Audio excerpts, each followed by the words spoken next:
Pérez fait 1m68 pour 166 cm d'allonge. Il est orthodoxe, son utilisation fréquente des percussions au sol va sûrement déstabiliser Mokaev au début du combat, mais va donner des opportunités de soumission à ce dernier, bien que Pérez ne reste pas trop longtemps statique sur ses appuis. Par exemple, contre De La Rosa, il s'appuyait sur un bras et frappait de l'autre, mais contrairement à beaucoup de combattants qui sont mauvais au sol, il ne gardait pas le bras sur lequel il s'appuyait immobile trop longtemps, ce qui empêche son adversaire de le saisir, de s'en servir comme levier. Il a une anglaise très basique. Offensivement, son anglaise elle est brouillonne, elle manque de précision, et le haut de son corps est trop tendu pour être vraiment rapide en anglaise. Côté défensif, il maintient plutôt bien sa garde main haute, mais il a les coudes écartés de son corps, en plus de les maintenir assez haut, ce qui l'expose aux attaques au corps. Il devrait à peu près être à armes égales en striking avec Mokaev.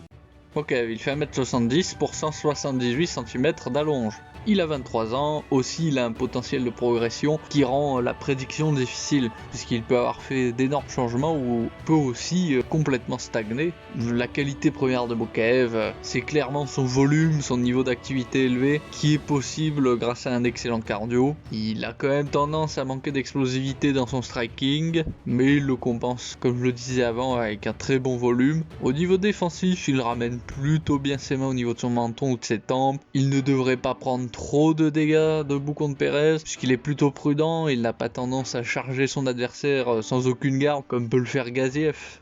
Comme Mokaev a un avantage d'allonge et qu'il est plutôt prudent debout, en striking il devrait être à peu près à égalité et marquer à peu près le même score pour les juges. Et la dynamique du combat, ce sera probablement Pérez qui d'une manière ou d'une autre arrive à emmener Mokaev au sol et lui envoie des percussions au sol bien soutenues au premier round, avec un risque que l'arbitre l'arrête quand même, arrête Mokaev, même si par le passé les arbitres ils ont quand même été plutôt coolants avec Mokaev, quand même pas mal d'autres combattants qui auraient été arrêtés avant, mais voilà, une fois ce premier round passé, Mokaev devrait progressivement prendre l'avantage et possiblement soumettre Pérez au troisième. Si ça n'arrive, il devrait l'emporter par décision partagée. Du côté des paris, 3,25 Pérez et 1,25 Mokaev, c'est plutôt risqué parce que franchement Mokaev, on met de l'argent sur lui en tremblant des genoux. Et ce sera tout.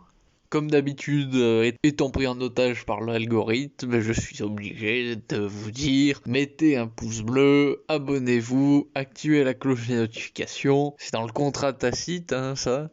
Mais par contre, je serai bien content de connaître votre avis sur ce combat, et je vous dis à la prochaine.